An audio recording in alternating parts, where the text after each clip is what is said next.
It's time for Recipe of the Day. You know, I'm a little bit obsessed with brining meat. I've told you about all kinds of different brines for different cuts of meat, different kinds of meat, dry brines, wet brines. And I will say, I think one of my favorite things about brining is actually doing the experiments to report back to you and to put on the site on Cook the Story, where I actually do a bunch of comparisons and have different pieces of meat brining at the same time. And then I'm cooking them side by side and then tasting them to see what worked best. And that is what I'm telling you about today. So recently I did the experiment on pork loin. So wet brining pork loin, not pork tenderloin. That is coming soon. This is the pork loin roast. And what I really wanted to know was, is it worth it to brine it in the first place? Like, do you get any benefit, or are you better off to just head it straight into the oven? So is it worth doing? And if you're going to do it, what is the optimum amount of time to brine it for so that it gets the effects without getting too salty? So what I did was I did this, I guess 4 times in the end, but I get 4 different pork loin roasts, and I start one in the brine, and then after 2 hours, I put another one in a brine, and then after 2 hours, I put another one in a brine, and then an hour later, I do another one. So I end up with pork loin that's brined for 1 hour, 2 hours, 4 hours, and 6 hours. And the reason that I did the test more than once, so I did it once with 4 pork loins, and then a couple weeks later when we were not as sick of eating brined pork, another round of testing. And the reason for doing it more than once is really because pork loin roasts have different shapes. Some of them are longer and slimmer than others. And I wanted to make sure that whatever effect I'm getting is really because of the time in the brine and not because the difference is in the pork roasts. And I can say that actually all of my testing got the same results. It did not seem to matter about the size or shape of the pork loin roast. So that is good. It just meant a lot of eating pork loin in my house for the last couple months, you know? So quickly, what exactly is brining? Brining is soaking your meat in a salt water solution before cooking it. And you do that because it changes the meat in 3 ways. So salt water is more easily sucked up into the meat than plain water. So when you do this, you're actually adding more moisture to the meat than you could if you were just using water. And what's actually happening is that some of the liquid from the meat is coming out, and then it's sucking in the salt water. And when it sucks that in, it actually is changing the texture of the meat. That's the second thing it does. It's a type of denaturing, and the result is more tender texture. Kind of like when you think about lunch meats, how they have that really soft texture. Part of that is due to this kind of salt change that's happening to the meat. Then third, and this is maybe the most obvious, because you're actually soaking up salt water, that is saltiness, which means extra seasoning and extra flavor right into the meat. Normally when we cook a roast or something like this pork loin, you can only season the outside. This gets seasoning right inside. And I will just mention here, because I've talked about it with you before, that the alternative to this kind of wet brine is to do a dry brine, which works really well for the pork loin. I will have a recipe for this going up on Cook the Story at some point, but I have started testing it.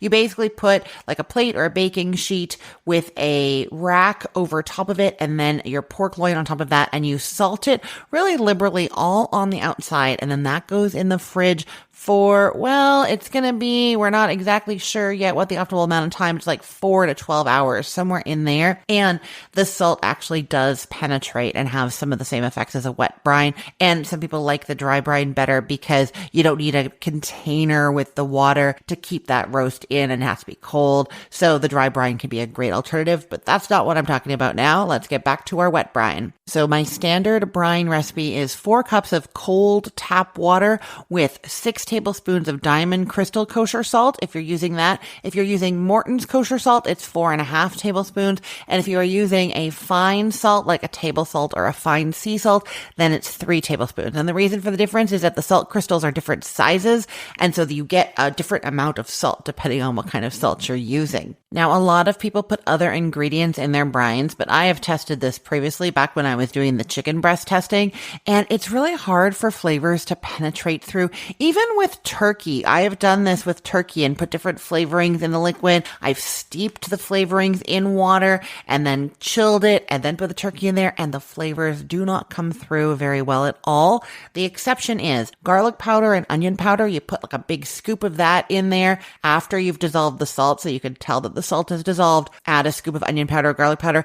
I do find that penetrates. The other thing that you can do, and I will link to this for you, is what I do for turkey brining. I make this flavor bomb of a slurry. Basically, in the food processor, I'm putting water, salt, onion, garlic, herbs like rosemary, sage, thyme, parsley, and it's blending up in the food processor till it's like a pulp. And then I brine my turkey in that. That gets amazing flavor into the meat, but all the other things that I've tried haven't done that well. So I don't recommend doing much more than a scoop of garlic powder in with the salt and water, and you are good to go. Okay, and then the question, how long do you brine pork loin for? So 1 hour of brining just kind of seasoned the outside a little bit. It didn't do very much at all. Very similar to unbrined pork. So if you only have 1 hour, do not brine your pork roast. 2 hours did not change the texture, but it did have some nice seasoning going on and maybe a little bit juicier than the 1 hour tests had.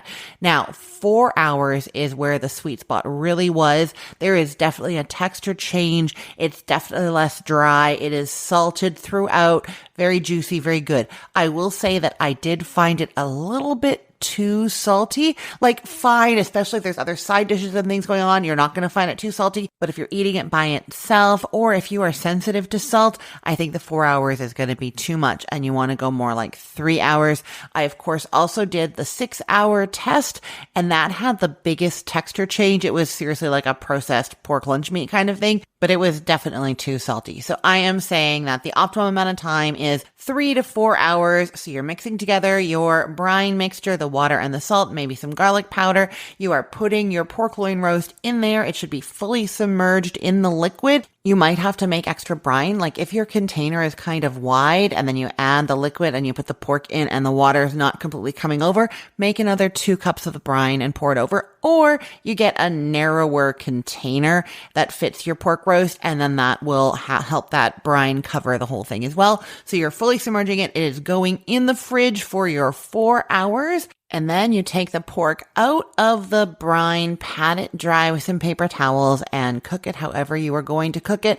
Easiest thing to do is at 300 degrees Fahrenheit until it's at least 145 degrees Fahrenheit in the center. Use an instant read thermometer or a probe thermometer for that. It's going to be about 18 minutes per pound, but I always say to start checking sooner with pork loin because some of them are quite a bit narrower than others, and that can really impact the cooking time. And then you're going to let it rest for 10 minutes before slicing and serving. I will link to some other pork loin recipes for you as well in case you want to be a little bit more adventurous than that.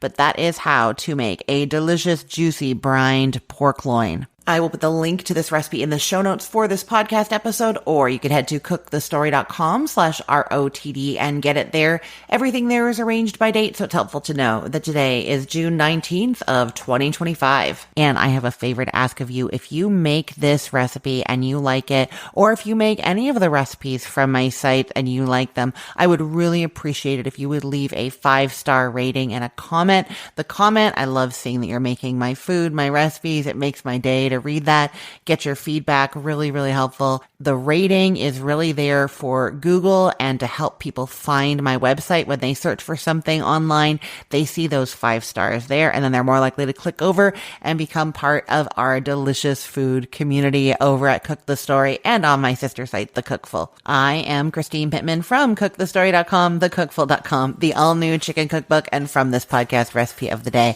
I hope you have a great day. Let's get cooking.